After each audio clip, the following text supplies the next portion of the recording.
Hello, my name is James Renwick Manship, and I'm the chairman of NoJury, NoJustice.org.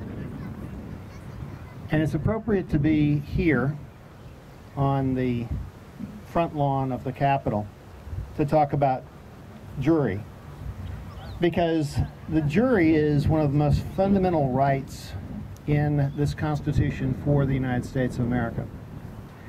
It's mentioned in Article 3, Section 2, and it says the trial of all crimes, except in cases of impeachment, shall be by jury, and such trial shall be held in the state where said crimes have been committed.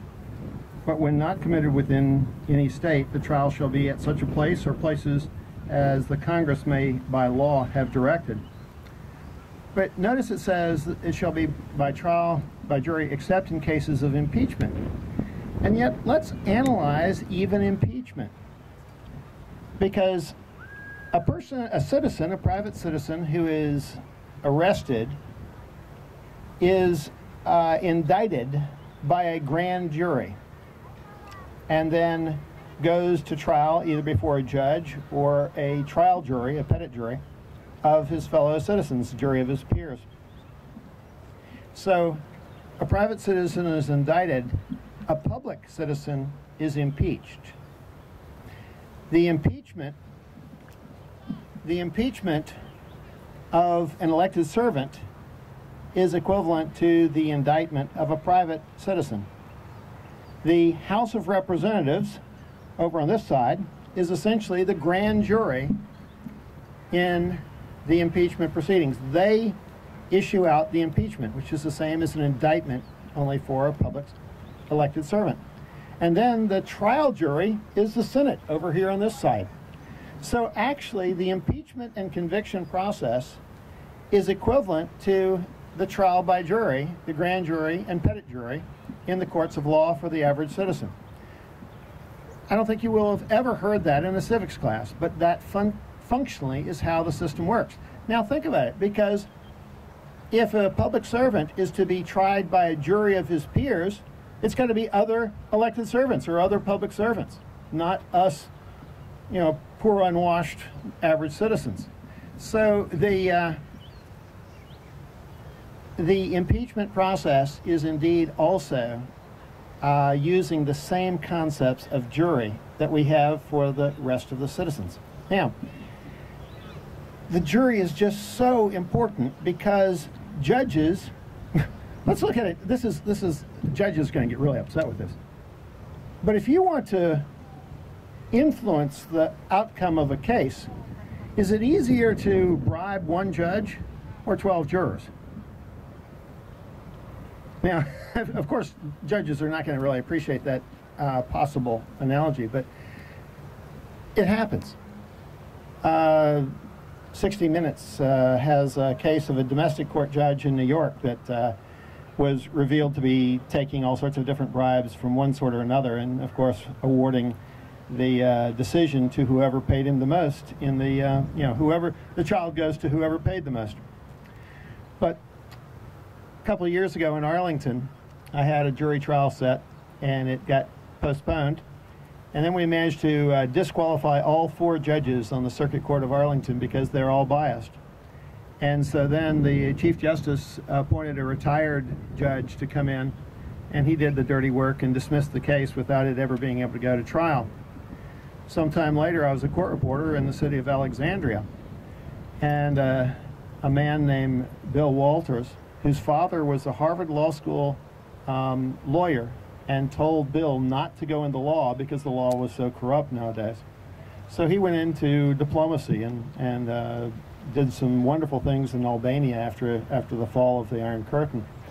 But Bill presented a case against 2 Alexandria lawyers, and he had a trial by jury.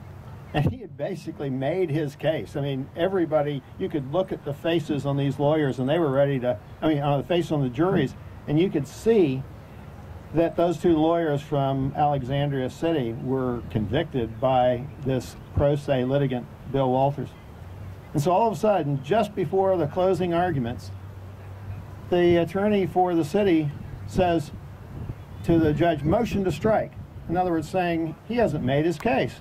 And the judge accepts it, dismisses the jury, and then dismisses the case, essentially denying the jurors the right to make the decision in that case. And so here we had obviously a judge who is corrupt, who didn't want to let two lawyers be convicted by a pro se litigant. So that's right here in Virginia, right across the river, maybe 3 or 4 miles from here. But the presentation that I had to the jurors in Arlington, I'd like to read to you because I think there's a lot of good background. It says, ladies and gentlemen of the jury, thank you for being here. Thank you very much. With your presence in this courtroom, we have the simple, essential element of justice. I am not a lawyer. Please don't be insulting. I am an historian. Benjamin Franklin, in his Poor Richard's Almanac, modified an old folk saying, for the want of a nail, a shoe was lost. For the want of a shoe, a horse was lost. For the want of a horse, a rider was lost. For the want of a rider, a battle was lost. For the want of a nail, a nation was lost. For the want of a simple item, a cascade of calamity flows forth. Our being here in this civil courtroom today with a jury is illustrative of that truth. Thomas Jefferson, in the Declaration of Independence, one of the organic elements of our law in America, even today, wrote, the history of the present is a history of repeated injuries and usurpations, all having in direct object the establishment of an absolute tyranny.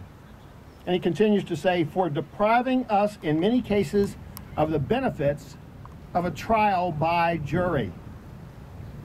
Our forefathers fought a revolution to earn our right, your right, and my right to have a trial by jury and other rights of due process and civil procedure. The right of a jury, trial by jury, is enshrined in this Constitution for the United States of America in Article 3, Section 2. The trial of all crimes shall be by jury. Yet that right was extended by the Bill of Rights to civil cases as well. Article or Amendment 6 is for criminal cases, and Amendment 7 is for civil cases, where is proclaimed, in suits at common law, the right to trial by jury shall be preserved. In 2004, Virginia Court of Appeals Judge Arthur Kelsey wrote about the framers' legal philosophy in an issue of Virginia Lawyer magazine. To them, the jury was no procedural formality, but a fundamental reservation of power in our constitutional structure. Just as suffrage, or voting, ensures the people's control, ultimate control, in the legislative and executive branches, jury trial is meant to ensure their control in the judiciary. Let me say that again. Jury trial is meant to ensure their control in the judiciary. That is, their being the citizens' control of the judiciary is accomplished by jury trial. In Virginia, the Bill of Rights is placed first as Article 1 of the Constitution of Virginia, before the rest of the Constitution, to establish its preeminence in importance. Wherein Section 11, the second paragraph, says that in controversies respecting property, in suits between man and man, trial by jury is preferable to any other and ought to be held sacred. In Williamsburg, Virginia, at the National Center for State Courts, with its Center for Jury Studies that has a branch office right across the river on Wilson Boulevard in Arlington, they quote Founding Father Thomas Jefferson yet again. Jefferson says, I consider trial by jury as the only anchor ever imagined by man by which government can be held to the principles of its Constitution. Again, I consider trial by jury as the only anchor ever yet imagined by man by which government can be held to the principles of its Constitution. In other words, held to be restrained from violating our rights as citizens.